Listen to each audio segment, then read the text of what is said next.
বালুরঘাট থেকে কিছুটা দূরে পতিরামের বুকে প্রায় নতুন ওপেন হওয়া খুব সুন্দর একটা রেস্টুরেন্ট ও ক্যাফের সন্ধান দেবো এই ভিডিওতে।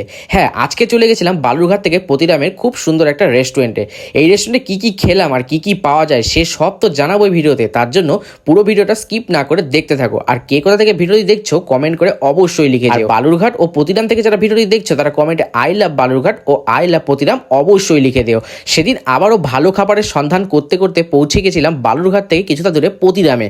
গিয়েই দেখতে পেলাম এই আত্রাই রেস্টুরেন্ট ও ক্যাফে। ভেতরে ঢুকতেই দেখলাম এই রেস্টুরেন্টের সুন্দর অ্যাম্বিয়েন্সটা। আর মেনুটা দেখে যা বুঝলাম এখানে চিকেন, মটন, ইন্ডিয়ান, চাইনিজ বিভিন্ন ধরনের সব রকম খাবার পাওয়া যায়, তার সাথে থালিও পাওয়া যায়। মেনু কার্ডটা দেখতে দেখতেই তারপরে আমি প্রথমেই যেটা অর্ডার করেছিলাম আমার পছন্দের চিকেন ললিপপ। আর এই চিকেন ললিপপের সাইজটা ছিল বেশ বড়, মুখে দিতেই যা বুঝলাম খুব সুন্দরভাবে তৈরি করা। চিকেন ললিপপটা তাড়াতাড়ি শেষ করেই আমি অর্ডার করে নিয়েছিলাম তন্দুরি রুটি, আর তার সাথেই নিয়েছিলাম এই চিলি চিকেন গ্রেভিটা। দেখেই কেমন লোভ লাগছে বলুন।